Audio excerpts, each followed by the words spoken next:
Welcome everyone to our Packers News post-game live chat alongside Ryan Wood. I am Olivia Reiner. The Packers squeaked out a pretty close one, 24-16 victory over the Carolina Panthers. We'll take a look at the highs and lows on offense and defense in just a moment. However, before we get into it, as always, you can be a part of our conversation. Early birds, if you're over on Facebook, Periscope, or YouTube, leave us a question down in the chat. Ryan and I want to hear from you. We'll get to some of your thoughts toward the end of our conversation today.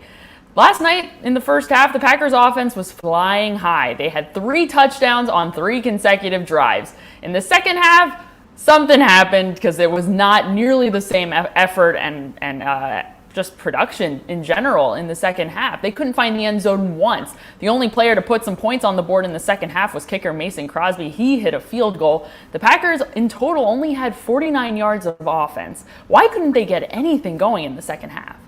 Couldn't buy a third down. You've written about it. We've asked the coaches about it in the past week. The biggest difference with this offense that is very, very different than 2019 is third down production. Last year, that's what last night looked like. It looked like 2019 Packers, where they would have like a spurt. They would look good, and then just shut down. They stalled, and they couldn't get anything going. And that goes back to third down. Last year, they couldn't buy third downs. Last night, they couldn't buy third downs. They start 4 for 4. They end 5 for 12. I'm not good at math. That's not what you want. So they couldn't buy third downs. And it was really interesting, Olivia, after the game to hear Aaron Rodgers, Matt LaFleur kind of remind themselves that, hey, they won.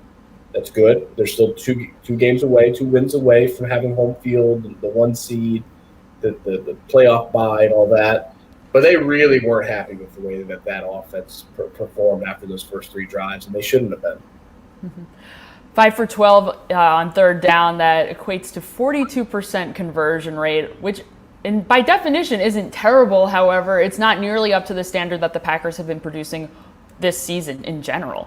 Running back Jamal Williams left early in the first half, and at first it didn't seem to affect running back Aaron Jones. He had 123 all-purpose yards and a touchdown in the first half. The second half, again, a different story for Aaron Jones. He only picked up 31 all-purpose yards. How did Williams' departure early in the game impact what the Packers' plans were on the ground? I'm sure it did, because Matt LaFleur was going with the 2 back, the 21 personnel, quite a bit early before Jamal Williams left the field. But I'm still not sure, because Matt LaFleur, by his own admission, said that he got away from the run game last night. So it seems to me that maybe that might have happened anyway. Some of that might have been because we couldn't use the packages that they prepared for that game. But it's got to be intoxicating to watch Aaron Rodgers all these past weeks when he had like 8 straight games of 100 passer rating or higher, to know that he's playing at an MVP level, to know you have the best receiver on the field every week in Devontae Adams, and not just ride that and not get away from the running game. So, yeah, clearly in hindsight, Matt LaFleur should have stuck with the running game, and Aaron Jones had a monster first half and didn't really get the chance to have the same in the second half. But it just seems like philosophically more than schematic is where they got away from it. The Packers desperately needed someone to bail them out, especially after the offense's crummy performance, and the defense did exactly that. The defense allowed only 1 of 5 conversions in the red zone for the Panthers offense, and plus they made some big plays. Inside linebacker Chris Barnes forced a fumble on the Packers' own 1-yard line, and Kevin King brought it back into the Panthers zone. It set up the game-winning touchdown for the Packers. How big of a confidence booster was last night's performance for the Packers defense? Well, consider that before last night, the Packers had not held any opponent to fewer than 50% of their red zone trips, except for the San Francisco 49ers, who was playing all their backups. So, I mean, it wasn't the same 49ers offense. It was their B offense. Every other offense had been at least 50% in the red zone against the Packers this season until the Panthers go 1-5. It's a huge confidence booster for this team, because that's what made them so good last year. They were basically in a tie for 10th in red zone defense last year. This year they plummeted going into last night to 28th in the league. One of the red zone is basically a red carpet for opponents, and they have the turnover to force the short field goals. Obviously, one of the 3 was intentional, but the 2 others were stops. That's That's huge going with 2 games to go in the playoffs. They can build on that. That'd be awfully big. And when this defense has struggled in the past, it's really been because of the red zone. 4 for 4 the Bucs went in their first loss of the season. 2 for 2 the Vikings went at Lambeau Field when they won. I think the Colts were 2 for 4. And their 3 losses there. I mean, they've had 2 red zone stops and 3 losses. It's huge for this defense going forward. Chris Barnes, the undrafted free agent, finished the night not just with the forced fumble, but with also 6 tackles, including a tackle for a loss. He left the game early with an eye injury and did not return. However, his presence was extremely important in the first half. How many more opportunities has Barnes earned going forward? Well, you're seeing why the undrafted rookie has earned his keep and his starting job, and why the Packers have put him on the field more and more. There was some timing luck involved, perhaps, with punching the football out as Teddy Bridgewater was extending it to the goal line. But what really impressed everyone on the Packers was the awareness and the headiness of knowing that, hey, in that situation, the quarterback is going to extend. That's what they do. It's a QB sneak situation. He's going to extend toward the goal line. And being ready to make the play was, in a lot of ways, just as impressive as making the play itself. And so, Chris Barnes, he was phenomenal last night. We'll see what's going on with the eye injury. I thought Adrian Amos was also very good. 7 tackles, 3 pass breakups, a no-loss sack. He was all over the field, back in near the line of scrimmage. Maybe the best that Adrian Amos has played this season. When they're getting that production on the second level, the back end of their defense, it's a much better defense. Let's go over to Facebook, Periscope, and YouTube for some of your questions now. Thank you all for joining us this morning. We appreciate it. Let's start over on Periscope. Smumster wants to know, it's frustrating to watch the second half failure pattern. Same against the Colts. Can it be fixed? How concerned are the Packers, as they are just 2 games away from the playoffs, about the fact that they haven't been able to put together 4 quarters of good football on offense, defense, and special teams? It has to be concerning because it's not just the Colts. Yes, the Colts, that cost them. That was the last time they lost. But look what happened against Philadelphia. Look what happened against Chicago. Look what happened against Detroit. On and on and on. That's repetition. That's a theme, and that's something that they need to snap, because if you do that against good teams in the playoffs, you can lose. And it's not a coincidence that the one team that they played that was a good team, the Colts, they did lose to. So, yeah, they've got to correct that before the playoffs. No question. Let's go over to Andrew on Facebook. He says that looked like a 2019 win. Last season, ugly wins seemed to be the trending topic coming out of the Packers locker room after some of their wins last season. How much can they take away from something like an ugly win over a pretty win or a pretty loss, if there is such a thing? Well, how about this, Andrew? It was a 2019 win. Last year at Lambeau Field, the Packers won 24-16 against the Panthers. Last night at Lambeau Field, the Packers won 24-16 against the Panthers. Now, last year it required a goal line stand, so maybe it wasn't quite as close. Of course, they had Christian McCaffrey last year, not last night. But, I'm totally with you. I thought, just sitting there thinking, where have I seen this before? It was very familiar, and that's not a good thing. And I think that's why the head coach, the quarterback, were so disappointed. It was the bad kind of familiarity, and it's something that they don't want to see repeated. Let's go over to Southwest Florida Packers Fan Club on Facebook. They want to know, did Aaron Rodgers hurt his MVP candidacy last night? If you look at his stat line, he had 20 completions on 29 attempts, 143 passing yards, 5 sacks, a touchdown, and a 91.6 passer rating. How do those numbers impact his campaign for the MVP award? Well, he certainly did not take a giant leap forward in his MVP candidacy. With that said, we'll see what Patrick Mahomes does, right? So it's going to come down to the wire. It's going to come down to the last week of the season. It's really close between Aaron Rodgers and Patrick Mahomes. I thought that coming into this week, Aaron Rodgers was slightly ahead, but that's because Patrick Mahomes threw 3 interceptions last week. So it's going to ebb and flow. We'll have to see where it is when he's done. Thanks so much, Southwest Florida Packers fan club. Let's go over to YouTube. John wants to know, what are the chances that Aaron Jones is gone next year, and what does that do to this offense? Jones becomes a free agent in 2021. Last night, he showed exactly why he's so important. He was able to post 158 all-purpose yards, plus he also scored a touchdown. How likely is it that Jones is back next season? You know, our Pete Doherty wrote a column this past week outlining why he believes that changing agents from Lee Steinberg to Drew Rosenhaus was a good thing for the Packers, and that it maybe made it more likely that Aaron Jones would be back in Green Bay. I thought it was really interesting. You know, my thoughts when I saw the move was that it wasn't necessarily a good thing. That you don't change an agent if you're looking for less money. You don't change an agent if you're happy with how negotiations are going. And so it might have signaled that, there's a step toward a departure. But, as Pete wrote about, Drew Rosenhaus is a deal maker. He wants to get a deal done. And there's no question that Aaron Jones would like to stay in Green Bay. I just don't think that Aaron Jones is going to settle for a hometown discount. I'd be very surprised if that happened. He is a superstar running back. He showed it again last night.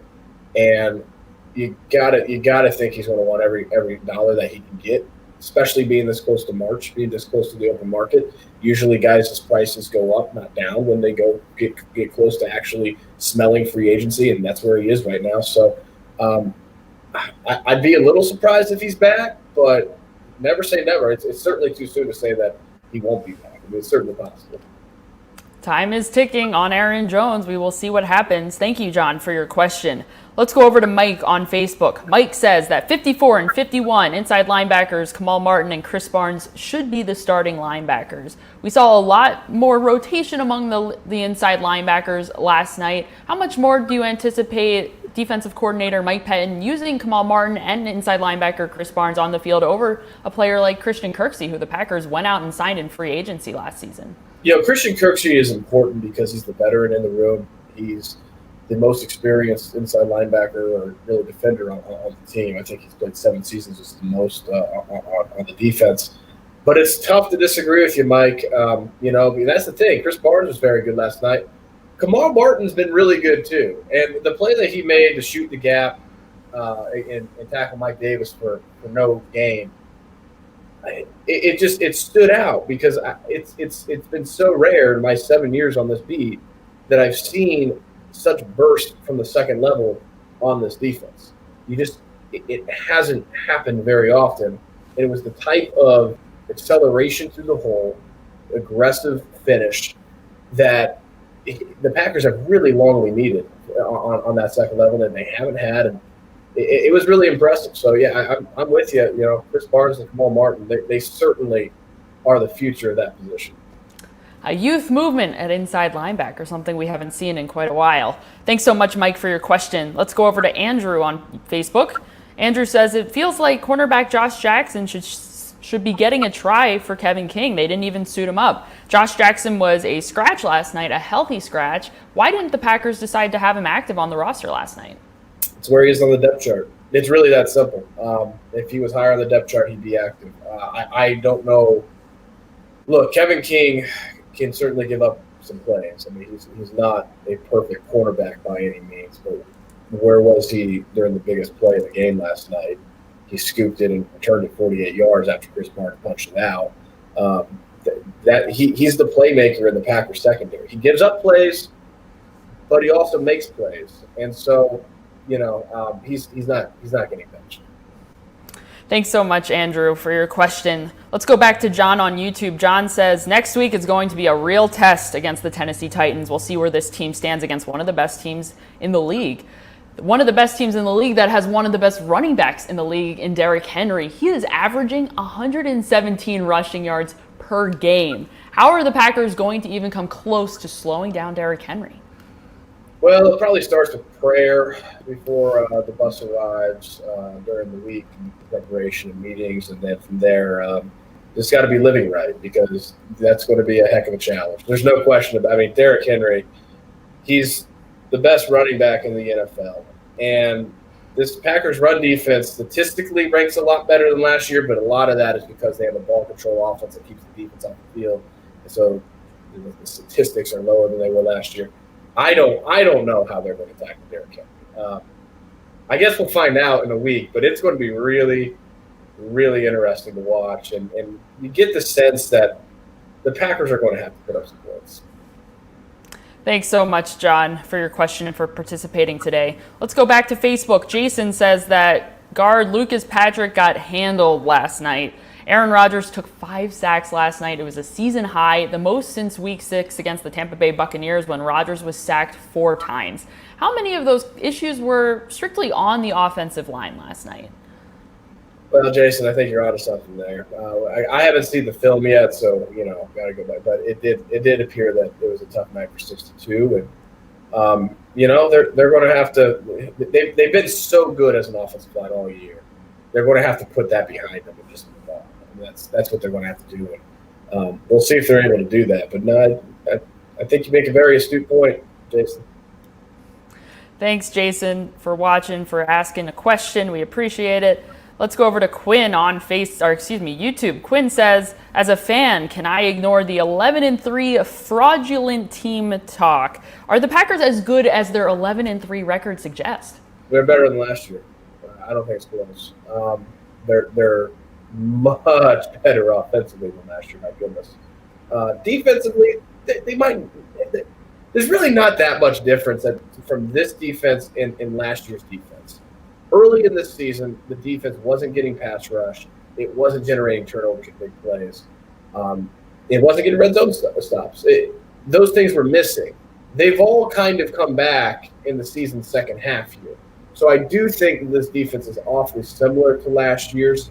The offense is much better. I think this is the best Packers team since 2014. I think that 2014 Packers team is a team that could have won the Super Bowl if things hadn't happened in Seattle, and no need to bring those up for you on this Sunday morning. But I do think that this is the best Packers team since 2014. Thanks, Quinn, for your question. Let's go over to Jess on YouTube. Jess says that there were more drops than usual, even by wide receiver Davante Adams. True or illusion? Joining us from Crawford, Colorado. Thanks for joining us today, Jess. Davante Adams was targeted 10 times. He's only credited with 7 receptions. He had 42 yards, which is his worst performance since week 2 against the Detroit Lions. And he left that game early with an injury. Why couldn't the Packers get Davante Adams more involved last night? And also, why did he have a couple of drops in there?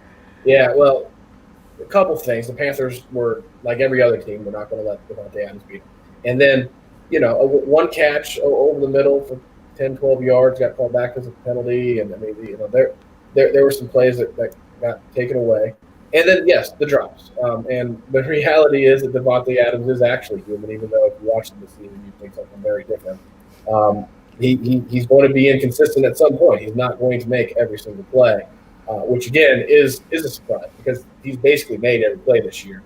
And I think it's just one of those games for him. He's pretty good. The third down with the offense was a big difference, but it also didn't help with this offense. And Aaron Rodgers did too last night.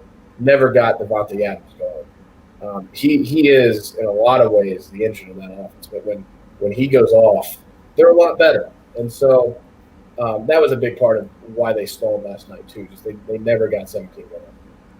Inconsistencies plague the offense. However, the defense able to bail them out, and special teams didn't have any egregious errors last night. Not perfect by any means, but certainly didn't do any harm to the Packers as a whole. Thanks so much, everyone, for joining us today. We appreciate it. We will be back later this week to get you all set up for Sunday night's game against the Tennessee Titans. For Ryan Wood, I'm Olivia Reiner. We'll see you next time.